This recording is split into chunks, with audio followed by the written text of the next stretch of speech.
So let's, I guess, get started. First question, I guess, is how did you guys do on your friendly competition? You guys went to a friendly programming competition, I understand? Yes. How did you guys do? Not very good. Not very good. How did you do, and what happened? We didn't do very well in the first and last half. Well, what is not very well? First of all, how many teams were there, and who was there, and how did you guys do?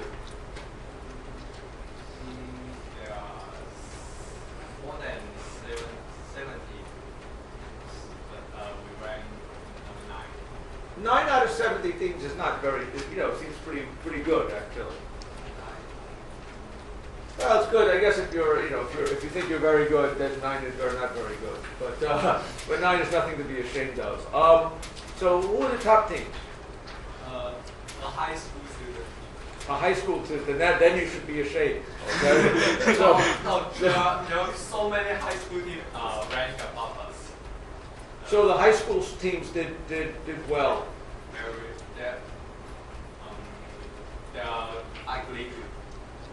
They are likely to be the national team. I see. And how many were there other college teams there? Yes. How did the college teams do? Some only three college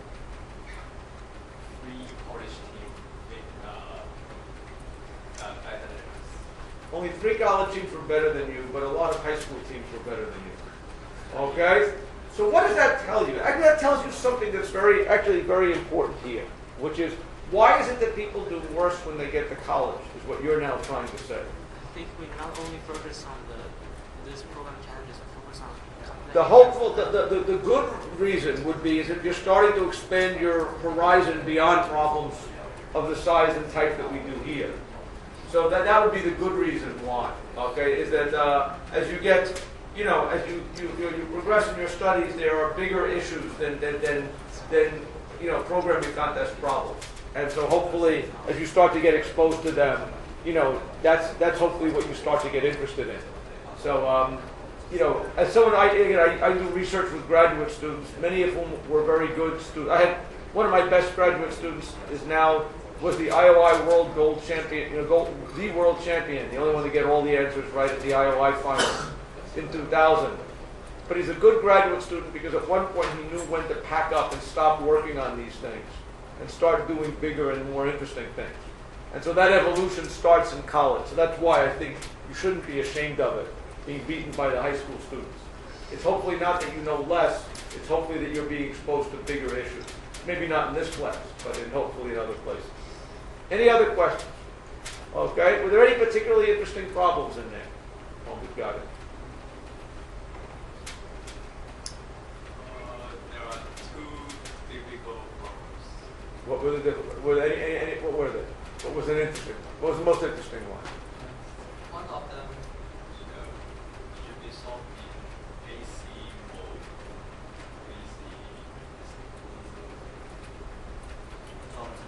AC mode. So it's some kind of automata. AC means what? I never heard of that like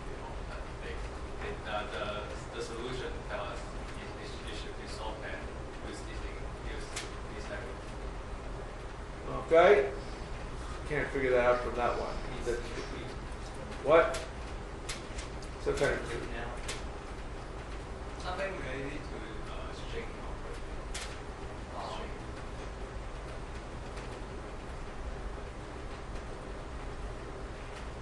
Okay, let's talk about it offline then. Okay, because that's unless it's were there any other clear ones that were interesting?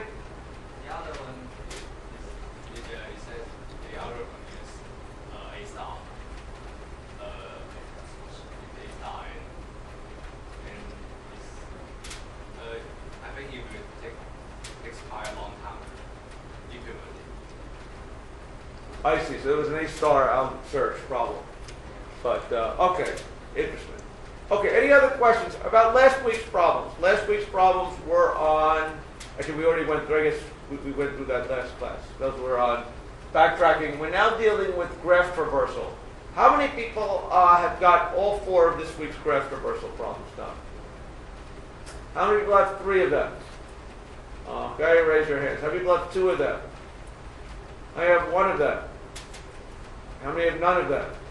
Okay, so the none of them are the concern. But I think this week's problems are, for the most part, relatively elementary. So if you've been falling behind, this is a good week to try to catch up, is my initial reaction. So let's go through and let's go through with these problems. The first problem, I guess, is playing with wheels. Who's tried this one and gotten it working? Okay, you. Tell me about the problem. This is there's 4 wheels and each have numbers from 0 to 9, and it has an initial state and target state, and you need to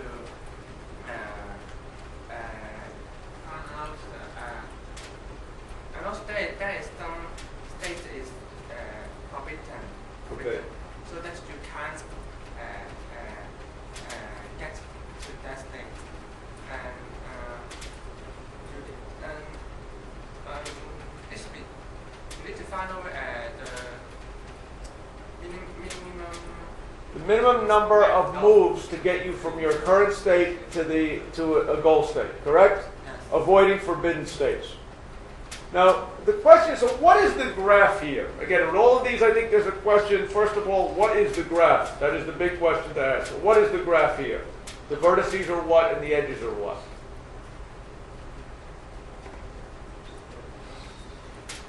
Vertices at 99, 1,000. The vertices are going to be the states, 10,000 snaps. okay? And the edges are going to be the what? There's going to be an edge between any 2 vertices that differ from one state click, right? By one value, but differ plus or minus 1 mod n in a mod 10, I guess, in the window, okay? So in one dimension. Does everybody agree with that? And what's the basic algorithm going to be once we have this graph? BFS. Okay? So that's not going to be too complicated. The bigger question I have here is, how do we represent the graph? Okay? So there are 2 different ways I could imagine doing this. One would be that you build the graph explicitly, make an adjacency list thing appropriately, and run it through my BFS code, or your BFS code. The other is a question of whether you're going to represent this thing differently. So I'm curious as to how people represent this one. What is the right representation for the graph in this one? Does anybody have ideas? You who got it working, did you explicitly build the graph? Or did you sort of make, using an adjacency list or matrix or something like that? Or did you do something specific for the weird structure of this graph?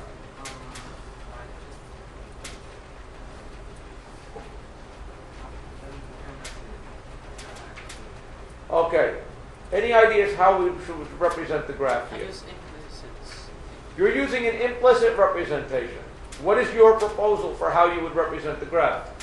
When it's traversal, I make a visitors list for all the numbers. So how are you representing the graph? So what are you doing? You have just an array of states? Yeah, array of visited. So these are visited. So you may want to have, so you have an array of all possible states, is that right? 10,000 Yeah. states? Yeah. Okay.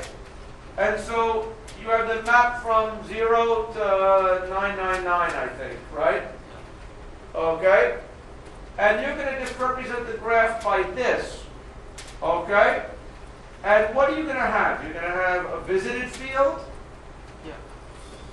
Have we visited it? Okay. Any other? Oh, okay. And then what are you going to do then? So what is your basic procedure going to be? First, I mark all the invalid ones into visited. As having been visited or Already visited. visited. So all the invalid ones are visited.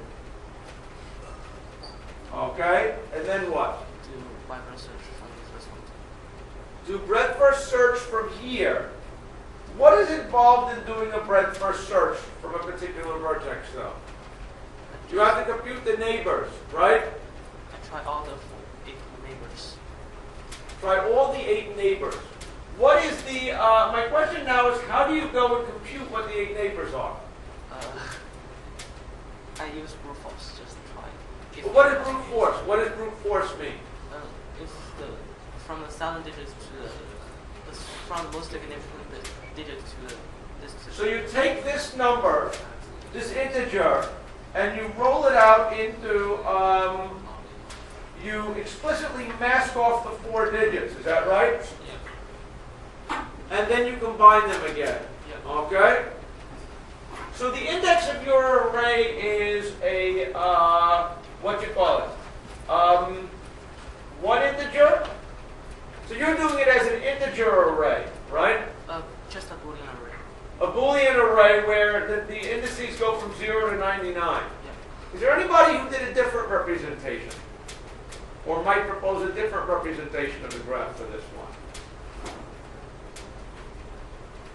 Okay?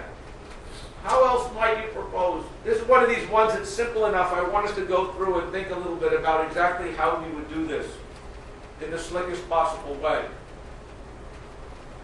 Are there any other ways you might do this thing? One way I might have done it, and I don't know if it's better or not, is I could represent that instead of being an array of this, I could have a 4-dimensional array. Where each thing goes from 0 to 9, 0 to 9, 0 to 9. Okay? Does everybody see that? Okay? And now I could then ask for, what's the neighbors of I, J, K, L? Well, then it would be for I goes from, basically plus 1 to, minus, it would be either I plus 1, J, I minus 1, J plus 1, J minus 1, mod 10. That would be one way to do it. Okay? Is this better or worse, do you think, than the other way of doing it? Simple. What? Simple. You think this is simpler? Maybe it's simpler. Okay? The disadvantage, I guess, of this thing is make sure you can iterate through the 4-dimensional. This is a very much a fixed 4-dimensional solution, right? Your program would be easier to modify if it were going up to 6 dimensions or something like that, right? But any other questions about how we represent this one? How many people got this one again? How many lines long were the different solutions? Yours. So, what? 100. 100. How long was somebody else's? 100 something. Is something a big number or a small number? Small number. Small number. Okay. How long were yours? About 100. How long was yours? Less Less than than 100. 100. Sounds to me like this should be able to be done quicker than that. That's my immediate sense. Okay? And what would be another way of dealing with this? Okay? So you're then doing this by explicitly simulating the queue, and you have a queue of vertices you haven't done yet. Is that right? Is there any other simpler way of doing it, I wonder? Okay? So sometimes when you're doing traversals on Boolean images, suppose instead of it being a 4-dimensional machine, it was a 2-dimensional machine. Okay? Let's say you want to find the breadth first search distance from it. There is a notion of somehow spiraling out from a particular place. Does everybody kind of get that idea? That somehow that, it might be something that if you were dealing, what am I trying to say? Maybe I'm not saying anything so important. But what I'm thinking is that sometimes the way that you would do this is you would represent the state of whether you were visited by the distance from it. Okay? So suppose, let's say we had an array of pixels. We wanted to find out where is the nearest distance. If we set all the pixel values to be -1, we could then basically update the distance by just sort of adding 1 to a neighbor. Okay? And sometimes this leads to a simpler solution. Maybe I'm just rambling here, so I'm going to stop rambling. Okay? But I somehow think that there's probably a better than 100-line solution to this one. Okay? Any interesting issues with this one, though? Okay? I still think that the basic mechanism is you're going to read in the graph, and I would probably store it this way. Okay?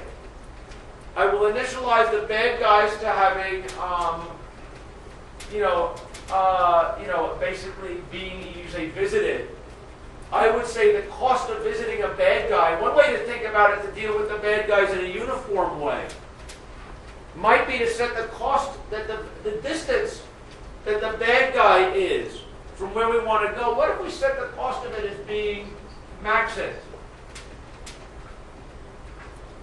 Then you're never going to want to use a path going through maxent. This may be actually a better idea. Okay? The question is here, there's some non-uniformity here between forbidden vertices and non-forbidden vertices. Does everybody see that? I like the idea that you somehow solve that by setting flags to be equal to something. One way to do it is to simply set the distance. The question of whether it's been visited or not isn't really important here. The question is really what the distance is from the root, right? So really the interesting field, I think, is distance. And if the distance field, if you set for any of the forbidden vertices equal to maxent, you're never going to want to have a path go through a forbidden vertice. Am I right? And now then, everybody else is initially going to be equal to, I guess, -1 or something like this. You're then going to want to know for all my neighbors. If you're doing breadth first search, you're only going to encounter a new neighbor. Is only going to be worth processing if it hasn't been processed yet. So if the distance is still -1, then go and add it to the queue of things to be done. Otherwise, don't. Okay? Any questions? Okay, I get the idea I've rambled too much about this one. Any other questions or comments about this problem? Okay, I think it's a straightforward way, and there's probably a very straightforward solution if you know what you're doing. You don't know how many lines long you were. You were 100 lines, you said. Right? Actually, I Don't remember. Okay, fine, but we should deal with that. Okay, any other questions about that? That one is easy. If you're having trouble, go ahead and do it. What's the next one? The next one is the tourist guide. Who's done the tourist guide problem? Okay, what is this one? You tell me. Here is a graph and a man who want to take the tourist to the goal, and you should find the minimum of cities as a minimum of tours you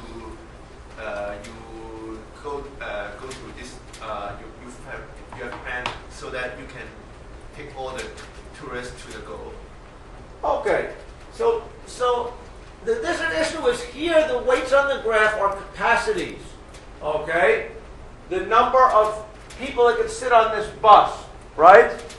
And you want to ferry tourists from here to here using the smallest number of bus trips. Is that basically right? So what is the graph theoretic thing you want to find here? Okay, what is it? It's the path with what property? It maximizes the minimum edge weight. Is that right? We want to find the path from here to here that what do we say? Maximizes the path P, which maximizes the minimum edge weight. Okay? So how can we do this? Any ideas? How can we go and find which path between two vertices minimizes the maximizes the minimum edge weight? Digest. Okay. What? Digest for algorithm. What? Digest for algorithm. Dijkstra's algorithm. What does Dijkstra's algorithm? Dijkstra's algorithm is going to tell you the shortest path between two nodes, right? And that's not what you want here. What? We can revise. So you're saying a revised Dijkstra's algorithm. So one possibility is you're trying to say is that if you modify Dijkstra's algorithm, okay, we'll talk about Dijkstra's algorithm next class for shortest paths. But you want to say instead of finding the minimum length path, you want to maximize the minimum length path, right? And so somehow, what's the change to Dijkstra's algorithm going to be? We haven't talked about Dijkstra's algorithm, but what would the change to Dijkstra's algorithm be? The priority queue keeps the largest flow. The goal is that we're going to be keeping the largest, our priority queue, the next one to visit, is going to keep what?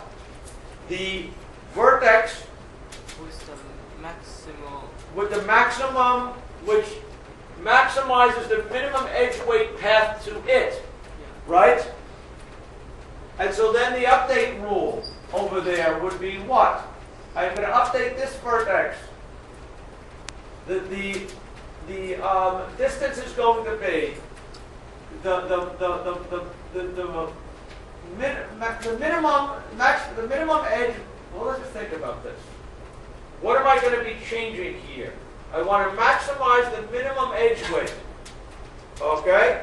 If I have a way of getting here where the maximum edge weight is 7, okay? If I now find a new path to this vertex, basically if I added this one from the fringe and went to this one now, the maximum edge weight, minimum edge weight up to here might have been 8, okay?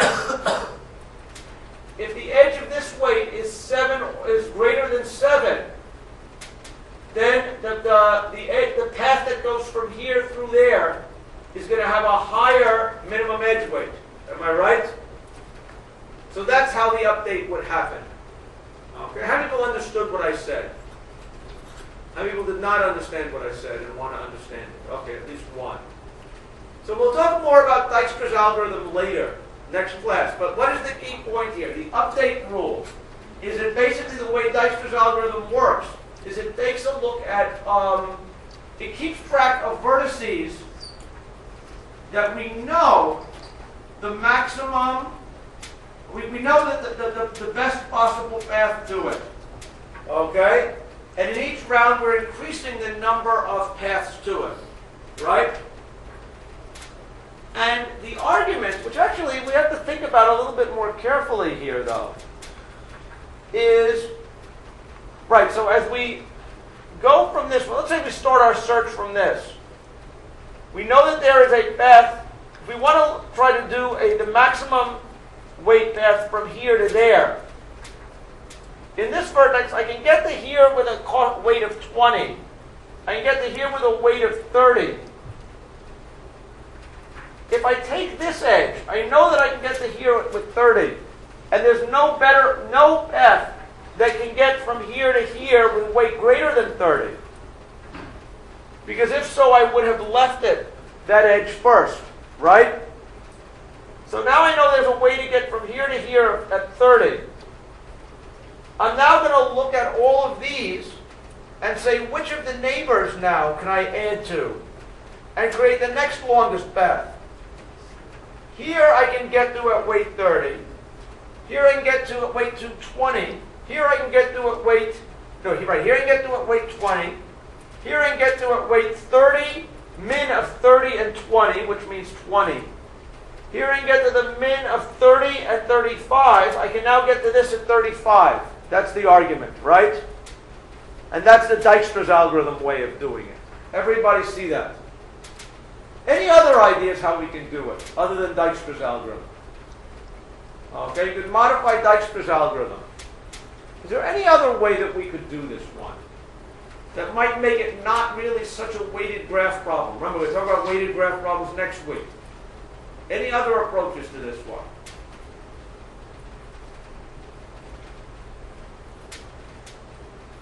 Okay.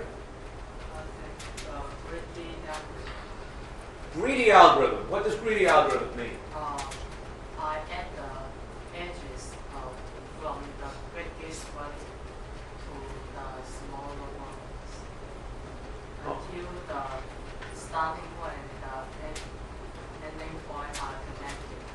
Okay? So this is another approach to it that is going to smell like another weighted graph problem. Like, sort of like, I always get Prim and Kruskal. I think it's Kruskal's algorithm is what you're thinking about. What you're talking about here is, the other approach is, you start saying, okay, here is my source, here is my destination. I'm going to start putting the heaviest, all right, here's something I've wanted to do all semester as a teaching technique. Here what we can do, let's say we wanted to find the best path from here to here. We start by putting in the heaviest weight edge, which is this one.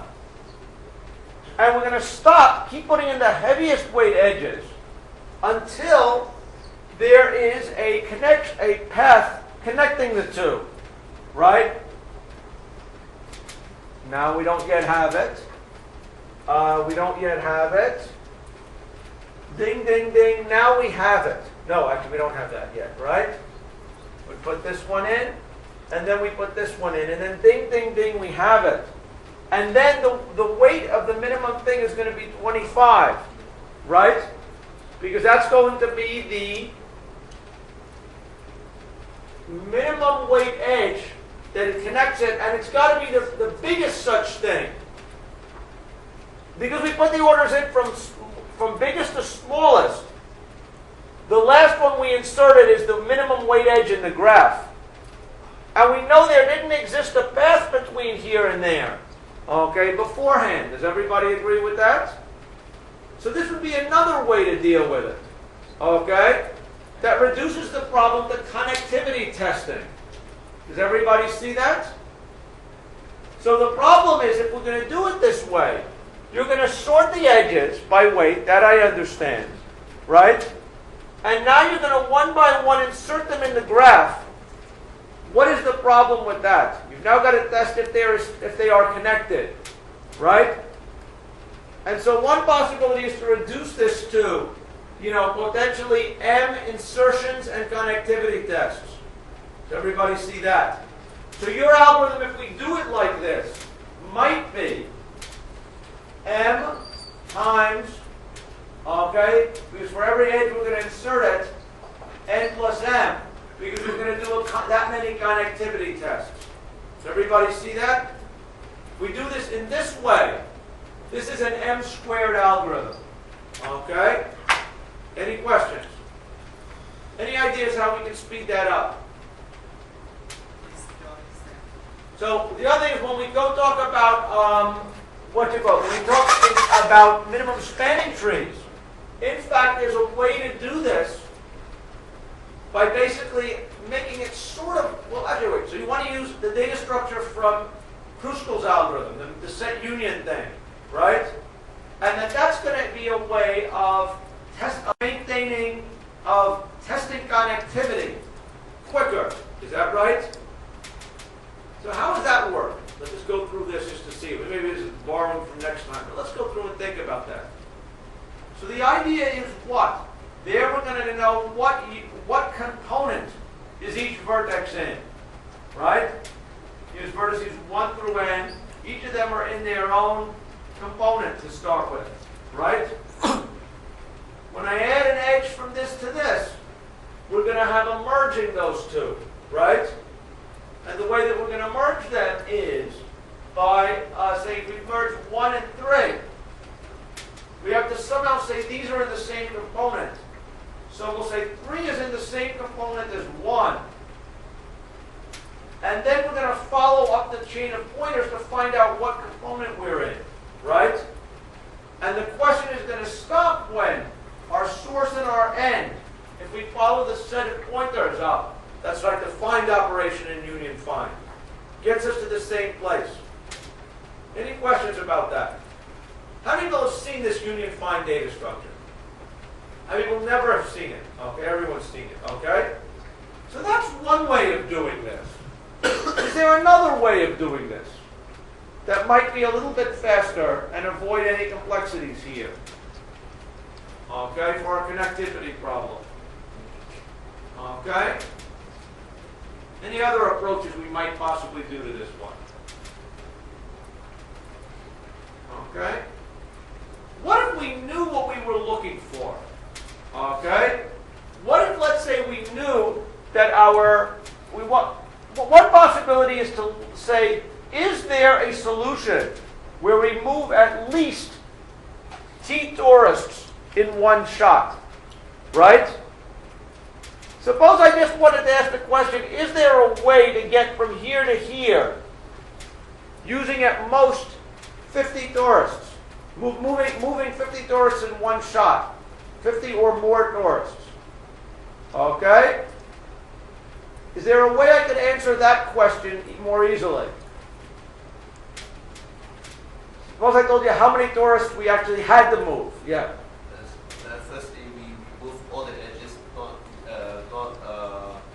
cannot solve the problem. For example, 25 cannot solve the problem in one trip.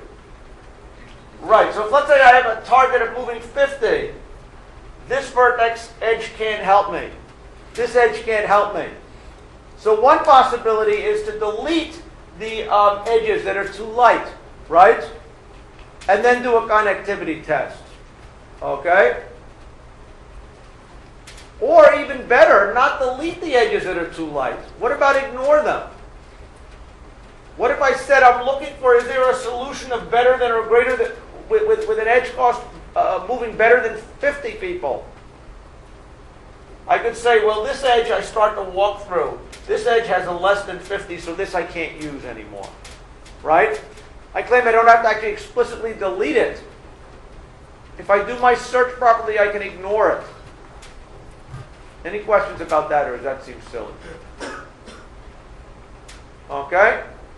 So what am I saying? Another approach might be, you ask the question, is there a solution of size t? And that represents one traversal through here. Size t or better. And then you could even do this by binary search to find what the right value is. Does everybody see that? That would be another approach to doing this thing. Okay? Where what we could do it in is log of the max edge weight. I guess the number of tourists you want to travel is t. You could do a binary search looking for the right value where there's connectivity, and then do that many connectivity tests to figure this out. How many people understand what I was saying? People don't understand what I'm saying. Okay, good. Let me try again. That's just me being confused. Conceptually, if we want to find out that value of 25, do you agree that one way we could do it is start with, let's say, the edges range from 0 to 100, from 1 to 100.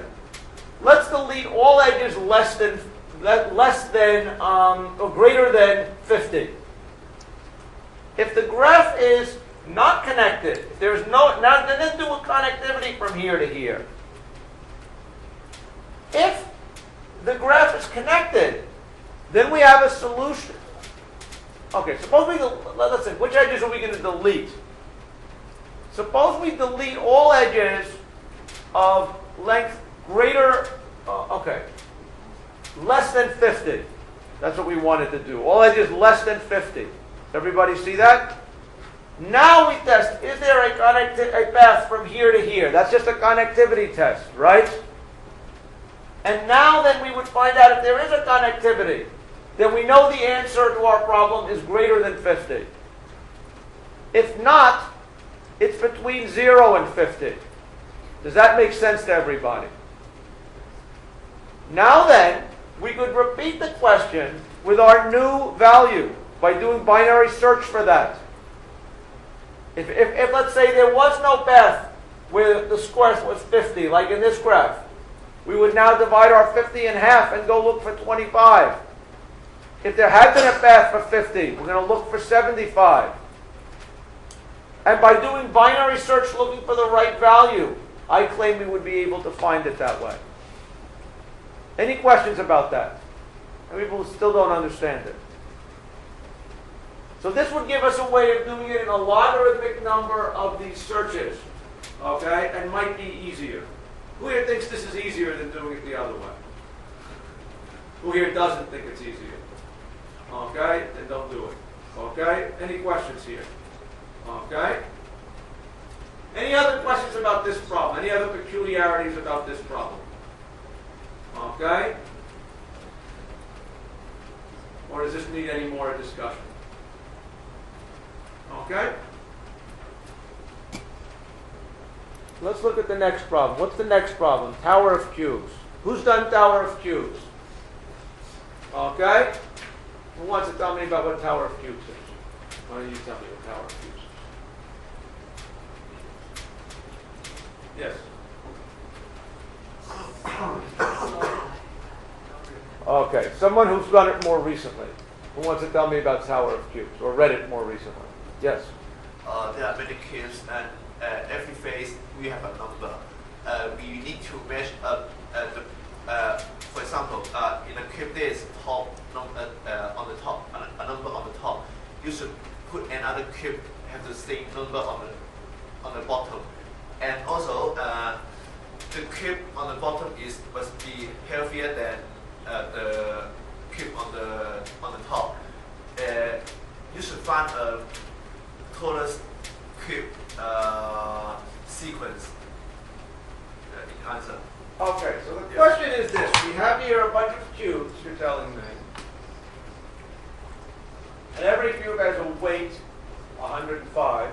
And every cube has a color on each face. Is that right?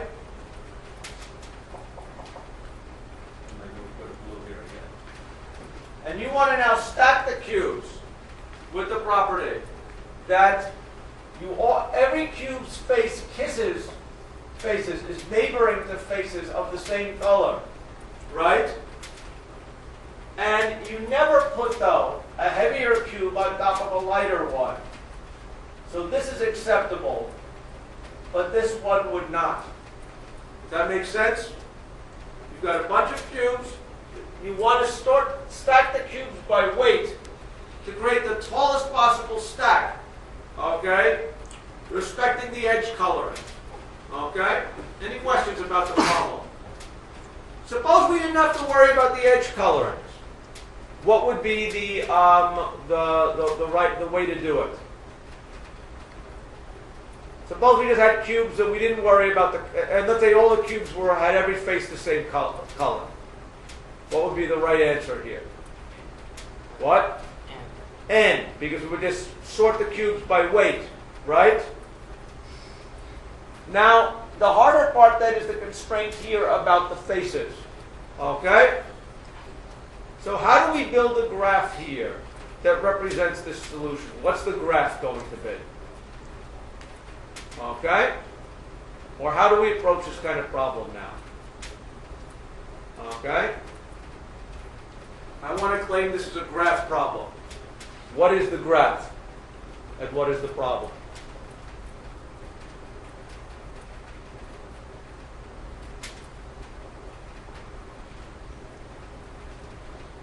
Right.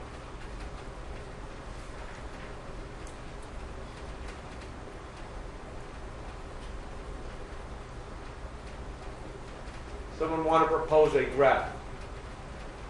The cubes are vertex with close dynamic. The cube with the faces of same colors are connected with edges, and cubes are vectors. And it's directed edges for always. Okay, so let's take a look at what you're first saying and see whether we like it or not. One possibility is we view it as a graph based on where each cube is a vertex, right? There's 500 cubes here. And you're going to add an edge where this cube, there's an edge from this cube to that cube if what? I don't think there is a graph of it because it depends on the top and the bottom. the age depends on top and bottom. If you just flip it to the age of a difference. Okay, what I think what you're saying is this graph is not right. It's not sufficient to represent all that we need. First of all, what is the graph? And let's see why we believe that. Okay? You're basically going to be saying there's going to be a graph where every cube is a vertex. And there is an edge from this one to that one. If this cube, let's say, can be on top of that cube. Is that what you're saying? That is the idea that he has, right? Now, why is that not adequate? Of course, if you have Their orientation. Because cube orientations can cause a problem. Why would that be the case? It might be that this cube can sit upon that cube, okay? And this cube can sit upon this cube in a different orientation, right? Suppose, let's say, this one is is all blue. This one has blue faces and red faces. And this one has a, what do you think about this thing? This thing has a blue face. It might very well be that the appropriate orientation for this might put the red face on top. Okay? Let's put it, let's think about it this way. Let's say that this cube is all red. That's, I think, the right answer here. Right? So, certain orientations of this cube, it might be, let's say this cube over here at the bottom has one blue face and everything else is, oh wait, what's a counterexample to this? Okay? Where it's possible that there's a path, it's okay to put this cube on top of this cube and this cube on top of this cube. But there is no path from here to here to here. Okay? What's a concrete example of that? Arrow shape. The What? shape is arrow shape. This one, and this one. You can't. This one, this cube, and this cube, and this cube arrow shape. L-shaped. Yeah. What does that mean? Okay, well, okay. Because the cube have many faces, you can rotate after one turn. Okay. This graph. So I understand, basically, I understand this now. Although I think I'd like a concrete example. So you come up and draw a concrete example of a cube like that? Oh, difficult to draw. Okay? Does anybody want to draw this thing? Or see what would be an example of this? I think if I had a world where I had a blue one, where opposing it were all red. Right, I guess maybe this would be. Well, let's just think about it. Okay? We might construct an exact example, okay, here. Isn't your example fine? Like, you put the blue one on top of, you put the second one on top of the blue one. If the top face is still blue, then you can't put the next one on. Even if the side face is red, that you could do it in order to Okay. So we're going to say what? That this is, maybe it's blue on top and bottom or red on the sides, so we put the blue-red one on top of the blue one. So we're saying we've got a cube here where this cube has, let's say, one blue face and the rest of them are green. One blue, 5 greens. Right? This cube has a blue face and a red face. Does everybody see that? Now, here we've got one. These are all reds. Wait a second. Here we've got one that has 5 blues. Let's just make sure I understand this. With a red on this. I think it's 1 blue and 5 reds. 1 blue and 5 reds. And if you put the Now, if we do it this way, there's going to be a red on top. Right? yeah. So now here, suppose that this one was all blue. Had 6 blues. Right? Now we've got our concrete example here, right? There is a path from blue, where the blue This cube could have a blue face this one. This one has a blue face that can face this one. But there is no path of length 3 here, even though there are edges in this graph. Does everybody see that? So this graph is inadequate. That's the important point here. It doesn't capture the orientation situation. Okay? Now I think that's clear. Any questions? So now do you want to propose another graph for this one? We didn't build the graph, we used DP to solve it. You didn't use what? We used dynamic programming to solve it. Use dynamic programming to solve it. Okay? Let's just still think. See, dynamic programming and graphs actually happen to be very closely related. Okay? So maybe conceptually, let's think about it as a graph. And then think of, because in some sense what dynamic programming is a graph problem that's always on DAGs, where the state of the dynamic programming is the vertex. And certain states are allowable before other states. So there's really a close call here. But how would we represent this as a graph problem? Let's think about it. Yeah. Let the vertex be the color. The vertex be the color, and the edge is the opposite side. For example, the bottom is red and the top is green, and then you make a vertex blue and green and make an edge in it, and have a weighting. Weighting is the size of it. The weight is the size. Okay, so how many vertices are there going to be? You've got 500 cubes and 15 colors. How many? 15 vertices. But You're going to say a graph with 15 vertices only. Just one for each color. I don't think that captures enough information. Now what is the edge going to be? the edge is the opposite side. The cube opposite side. For example, the bottom and the top, the left and the right, the front So and the back. an edge from here to here would then mean that there is a cube, where on one side it's blue and on the other side it's They red. have the weighting. The weighting is the size of the cube. Have the weight. 15, I see. So now what you're trying to say is you've got edges, and for any cube it will contribute possibly many different edges. Is that right? So this may, okay, let's think if this makes any sense now. I didn't think it did at first, but maybe it does.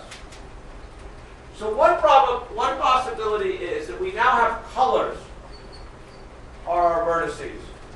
And there is an edge, a weighted edge from here to here, if there is an adjacency between a cube here to here. So I'm not sure I know what you're doing here. What are the edges in this graph? The edges is the, for example, if the cube have the bottom and the, for example, the bottom is the blue and the top is red, so there is an edge to red to blue. Okay, so let's just make sure I'm understanding your construction. We have got n cubes. There are a total of c different colors. Okay? You're giving me a graph with how many vertices and edges?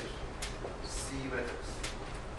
The number of vertices, cardinality of the vertices, you're saying is c, and the number of edges is? Or Maximum. three. Let me see. Number of vertex is 3n. You want to claim that the number of edges in this graph No. Maximum 3. Yeah, 3n. is equal to 3n. Yeah. Okay? So this is a multi-graph? You're going to have multiple pairs of edges between pairs of edges? Yeah. Okay. Maybe. I'm still not completely convinced this solves my orientation problem. I think Solve the orientation problem, but That's a how to problem. figure out the evidence to Okay, so the reason it doesn't solve the orientation problem for me is, it seems to me that it would solve the orientation problem if there were two kinds of edges in this graph. One of which was the edge traveled, the colored thing through a cube. So in other words, an edge from the color that I go in the cube to the color I go out. Because these might be different. That's what the orientation is, right?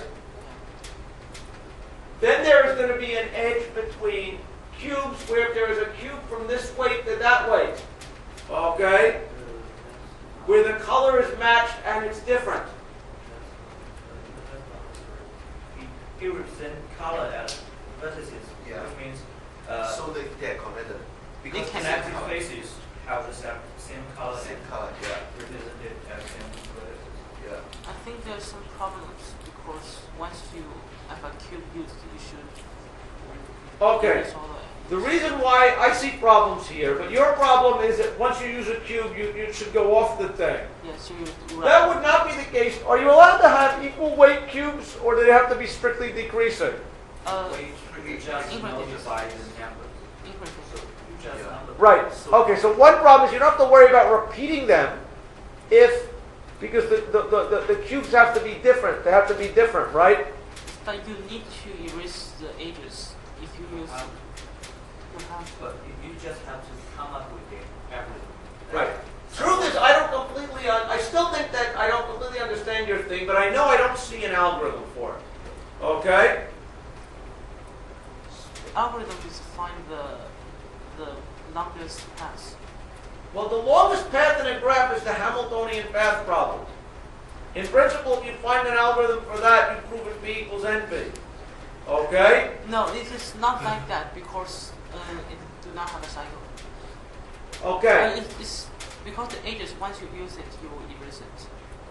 And this, Okay. Let me show you where are there any other ideas of a graph? I don't think that's not the graph that I would use. Okay? Any other ideas of a graph? 6 copies of each cube. So what I would say is the vertices in my graph and your graph, the number of vertices is going to be 6n. Okay? And you're going to create a graph where for every cube you have 6 exit outgoing edges, right? 6 vertices. These are going to be vertices, right? I know I have them represented together. This is cube 1, cube 2, cube 3, dot, dot, dot. And you're going to have a vertex for every edge, every face of every cube. Is that what you were proposing? 6n vertices means a vertex for every face of the cube, right? So I'm going to put a dot here to represent that these are all vertices, right?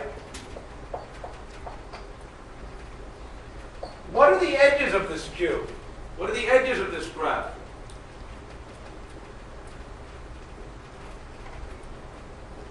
Okay? Under what condition is there a path from this? How can I make my, where can I go to from this cube, from this vertex?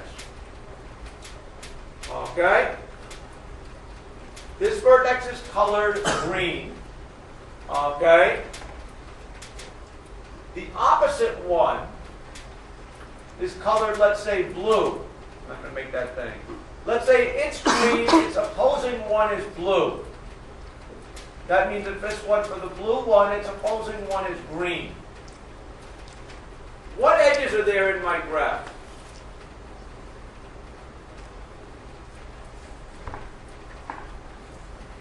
Any ideas? Or are people getting a lot of blank looks here? Okay?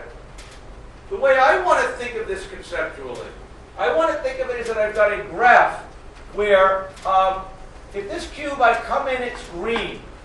Okay? I start with this, let's say I'm going to start originally on some, on a arbitrary, at some point.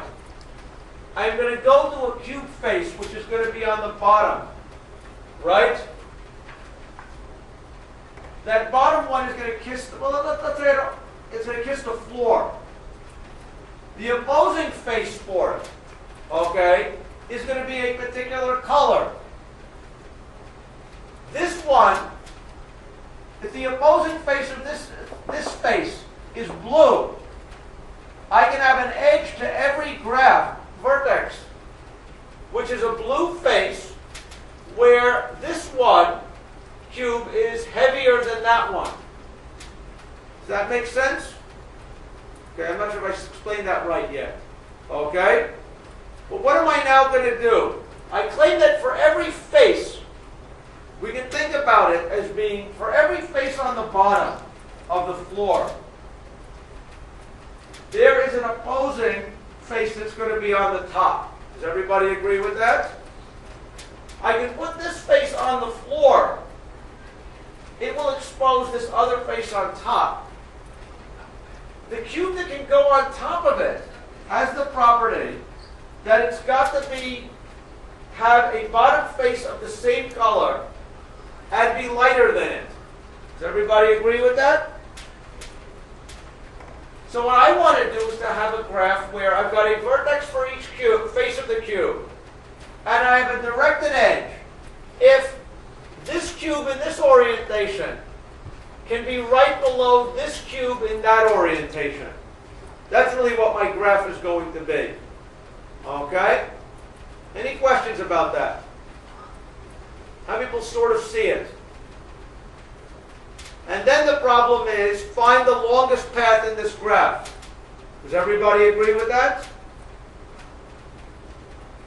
How many people see what I'm saying, or if it's nonsense? Okay? Any questions? Anyone want to try to explain it better? So what am I going to do? I am going to build a graph with this property of 6 end vertices and a certain number of edges. Okay? And then find the longest path in that graph. Right? Why can I hope to find the longest path in this graph? Because this graph is a DAG. Why is this graph going to be a DAG? Only goes from top. What? Only goes from top to bottom. Well, if the cubes are sorted from heaviest to lightest, then it's clear that every edge is going to have to go downward, right? And then it's clear that that we don't have we don't have any cycles, right? So one possibility is to sort the cubes by weight. Okay?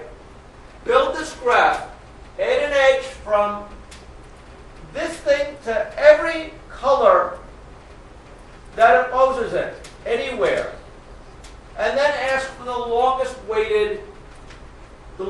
path in this graph, which we talked about how to find last class. How do you find the longest weight path in this graph?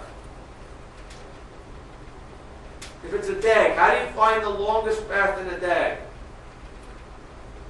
What's the first step? Topologically sort it, right? Okay, in this case, you don't really even have to topologically sort it, because if you designed it this way, it comes topologically sorted, right? You want to ask yourself here, if we know what the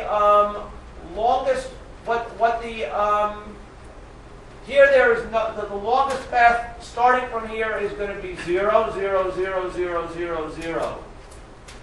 In general, if I take a choice of all the edges coming in here, okay, the longest path ending at this point is going to be 1 plus the max of 1 plus the longest path ending at each previous place.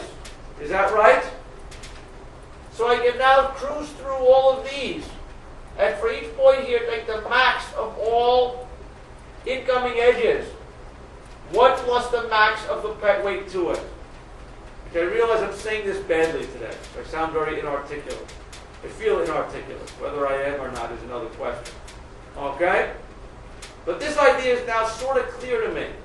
How many people are fuzzy on the idea? How many people are clear on the idea? It's okay if you say it's not the same. Okay, everyone now says they're clear. They want me to move on. Okay? Any questions or comments about this? So the way that I would be doing is I would be building a graph where it is directed in a DAG.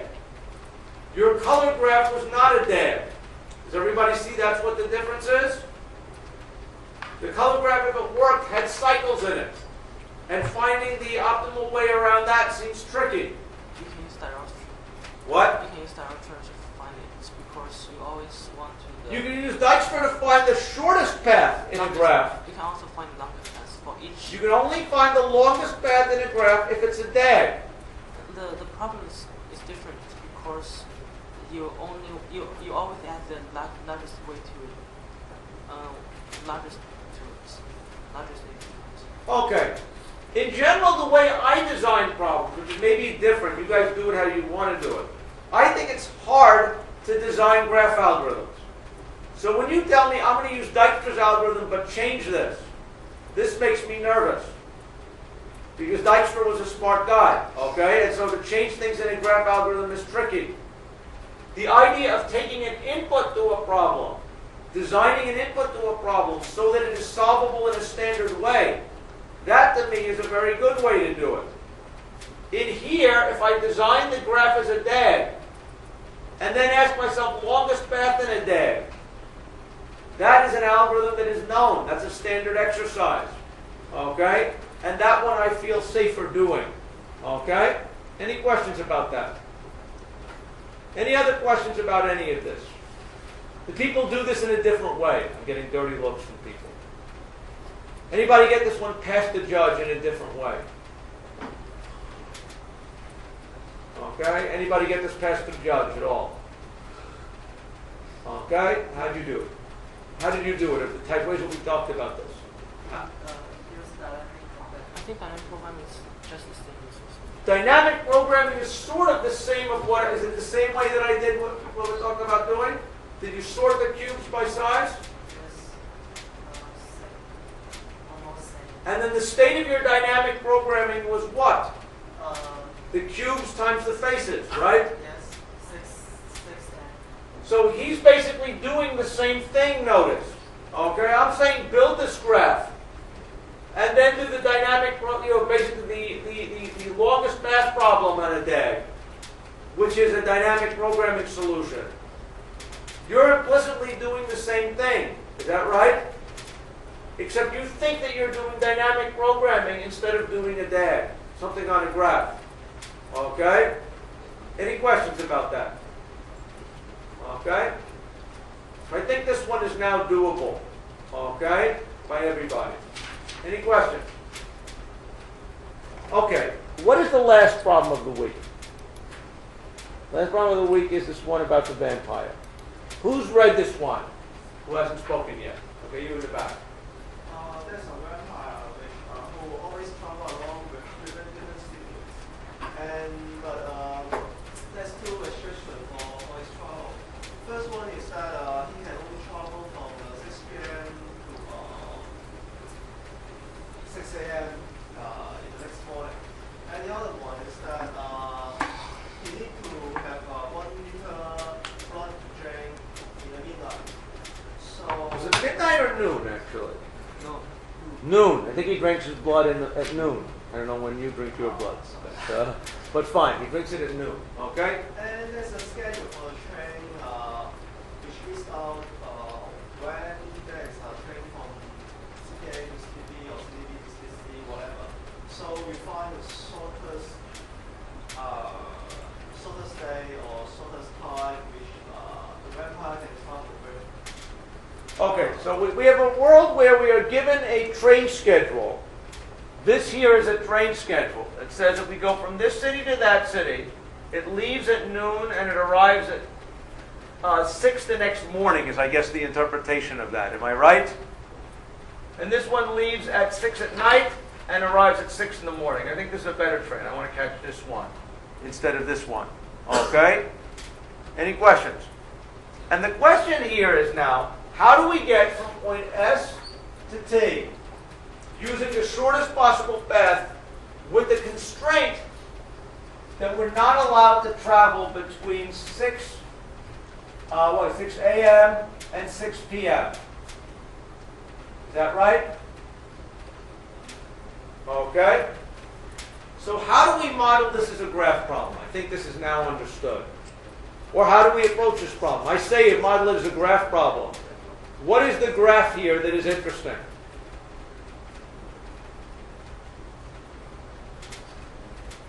Is there a way to model this as a graph? What? It's a weighted graph. A weighted graph. What's your graph? Okay? The vertex is a 6. So you're going to say that there is a graph where the vertices are cities And what's going to be the edges in the graph? The trains. The train, there's a train if I can get there. What's the weight of this city going to be? What's the weight of it going to be? Say 0 or 1, what does that mean? I keep two data. The first one is the start time, and the end time. You have a start time and an end time. Is that right? Start and end. Now basically, begin and end times. Okay, and that's going to be associated with every edge? Okay? Suppose we have this graph. What is your problem now? What shortest path?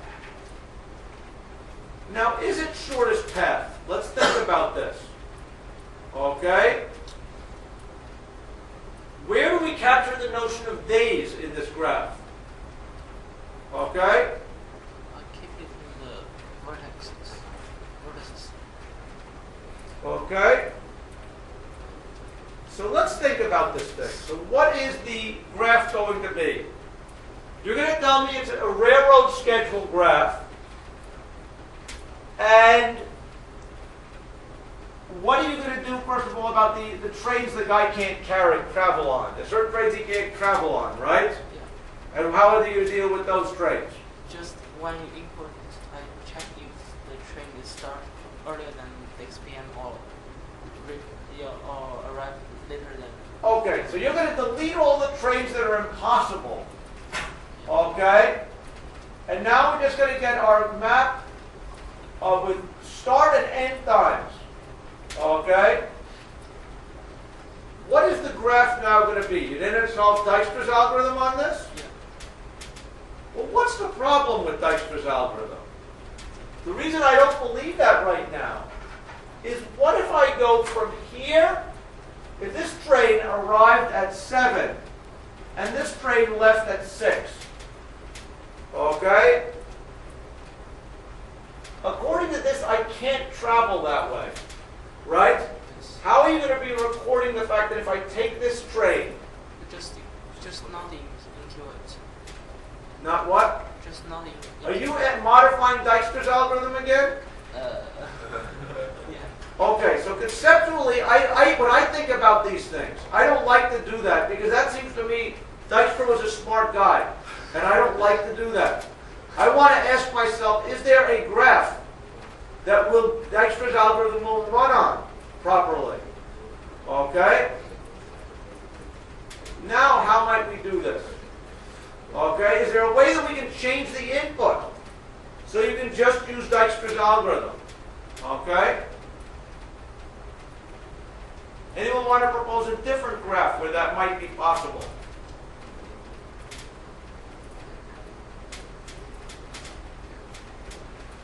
Yeah, what's your graph? In another, we'll see that the time is 7 to 6. Okay? And another we'll see, so that they can connect the electricity if they are not the same time. Okay? So, one possibility is, let's just think about this. Is there another way that we can make a graph where this is like? What if we created a graph? All the out times seem to be on the hour. Is that right? So what if we created a graph where the vertices were cities by time? Okay, let's just think about this conceptually. Right? And so there is a vertex is going to have mean that I'm in this particular city I at time j. Does everybody see that? Can I now take this graph and modify this to, in some sense, fill out this graph based on the train schedule to capture the precedence things? Okay, what edges would I add? If it's possible to travel from one city to So one thing that I could do is I could stay in this city the entire time. Does everybody see that? You're going to tell me now from any vertex, if the train leaves at a particular time and goes to another city, arrives in another city at a time, I could have the state represented by this. Does everybody see that? Okay? And so here in a representation where I've got the number of cities times the number of times, which in this case is something like 12, right? I can maintain the precedence constraints. Okay? And then at the end of the day, I can say, in what cities am I in after that one day? Does everybody agree with that? And perhaps for the entire graph, I might want to replicate this by the number of days. Okay? First of all, does everybody see that if I have a graph where I have its cities cross times, I can maintain these precedence constraints, okay, in such a way. Okay?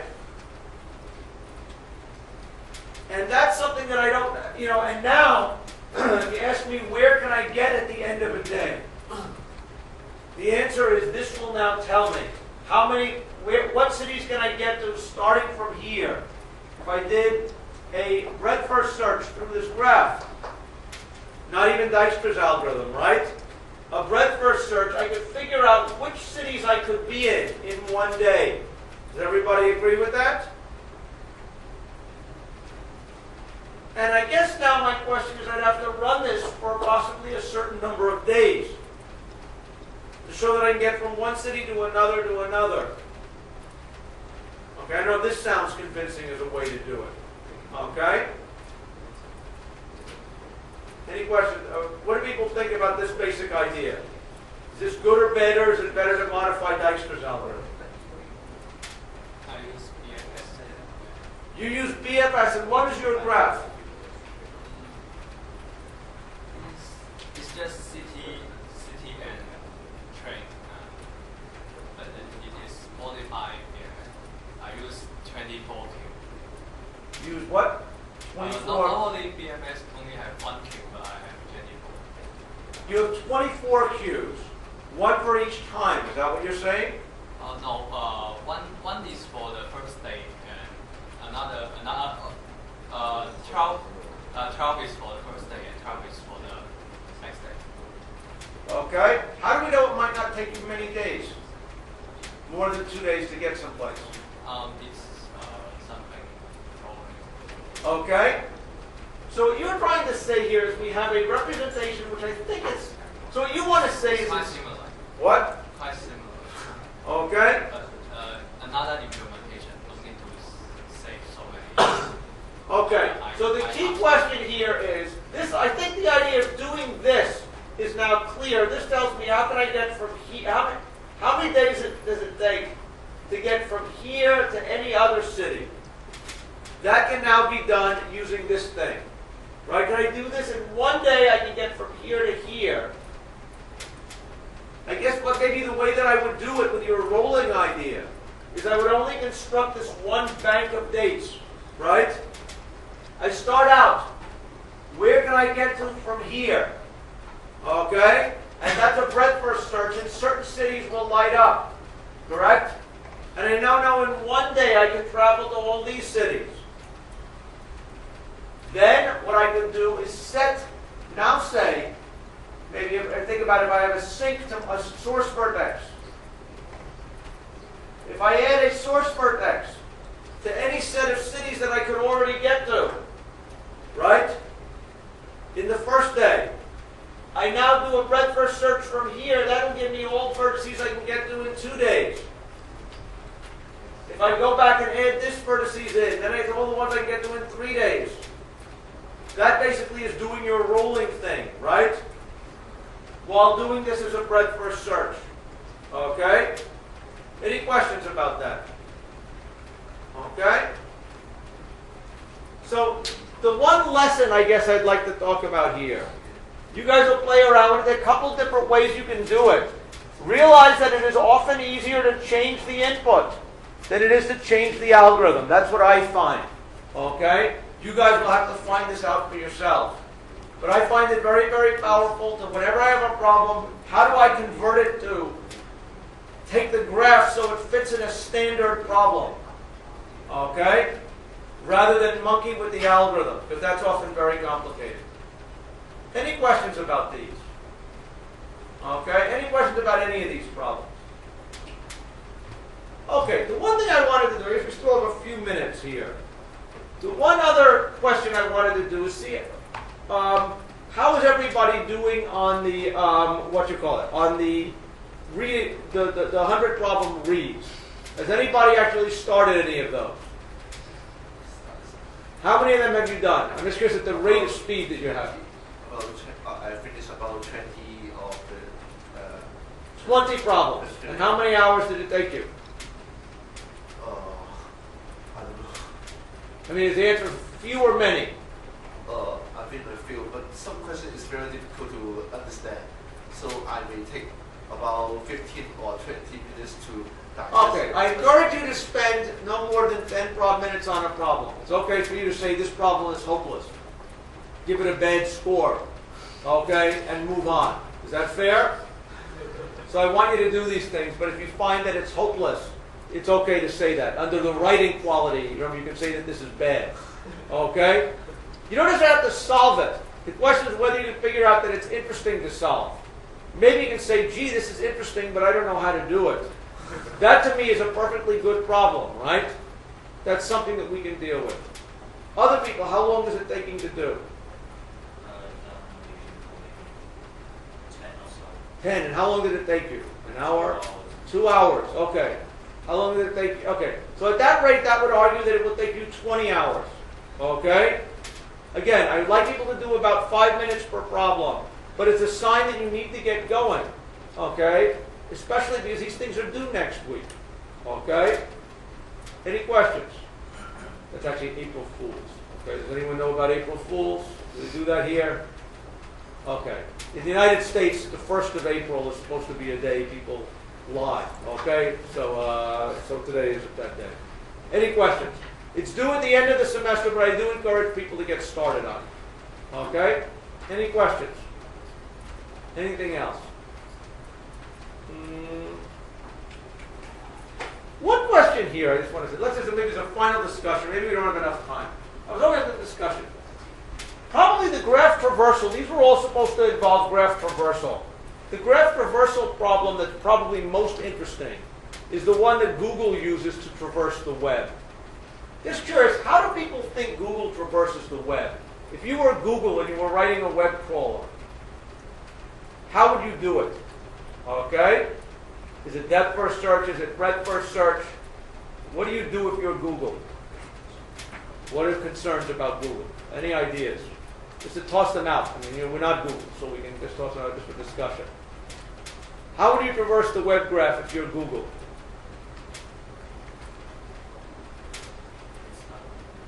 You would use A star. Well, A star is a weighted thing. Google's job is to visit every web page, right? It's not clear to me why that's why is that an A star thing? So, is it? Are you talking about when Google is crawling the web. First thing Google does is crawl the web. They don't rank pages by importance. They crawl the entire web to get the graph, right? How does Google do that? What should Google do? Does Google do depth first search or breadth first search? You say what? Breadth first search. Now, why is breadth first search a good thing for Google?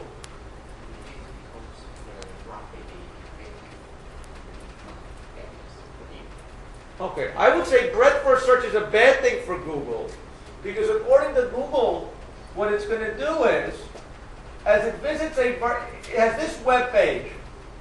I have discovered all of these edges, right? You're going to say,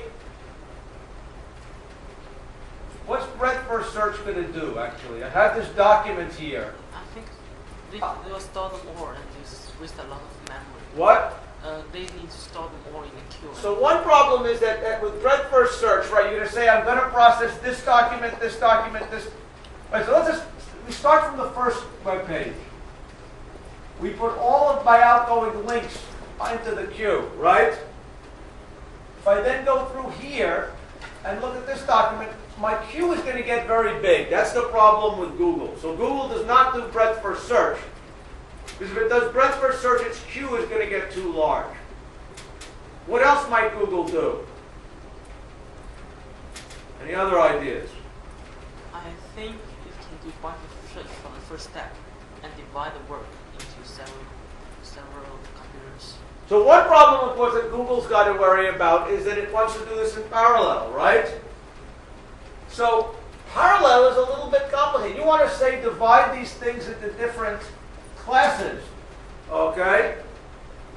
And give each to a different computer.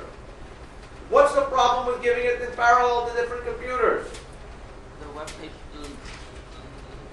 the graphic size may not be the same. When somehow when this page discovers a website, somehow this page is, if it's independent, this page is also going to discover that website. Does everybody agree with that? And so one problem with doing it in parallel is that they need to share the state. That's one of the complicated issues here. Okay? Any other issues? Do you think Google does depth first search of the web graph? Why not? Because it's infinitely deep. The graph is very deep and it can't go to the bottom. You're saying it can't go to the bottom? Yeah. Well, so long as it keeps track of where, I don't know what infinitely deep means. It's a graph like any other graph. How do you avoid getting into infinite loops in the normal processing of things? So long as you keep track of what pages you visited. That's how you avoid infinite loops on normal things, right? So that's not a problem for depth first search, right? It will use less space because it's going to be, in principle, just the depth. Hopefully it should use less of a fringe. Usually in general, depth, the width is wider than the deepest, right? What's the bad part about depth first search, actually? It turns out Google gets in trouble if they do depth first search. Anyone figure out why? They want to do it in parallel. Well, in parallel, there's a parallel problem in either in either of them. The problem is communicating to all the machines, have we visited this page? Yes, so if they do it by depth first search, they cannot divide over. I don't see why that is. Okay? It's a safe guided thing because the division only holds at the beginning. Okay? Any questions? Okay? So I don't see where it's any different from a point of view of parallelism. The reason why depth first search turns out to be a bad thing is kind of funny. It is that when they get to the HKUST page, home page, what are all the pages that HKUST links to? They're internal pages, right? So what is going to happen when the Google crawler comes by? It's going to hammer the UST stack page over and over again, right? Does everybody agree that if we've got a world here with any of these traversal things, that if we have a page where there's a lot of web pages, if Google is going to be crawling it in a straightforward pace, it's going to hit your server again and again and again and again. And it's very bad, right? So for politeness, it turns out that they don't do depth first search either. It's a combination of these things and it's kind of complicated. Any questions? Okay, enough about traversal. Next week we're going to talk about more serious graph algorithms. Work on these because these I think are relatively doable by everybody if they give it a shot. Okay, thanks for your attention. Bye-bye.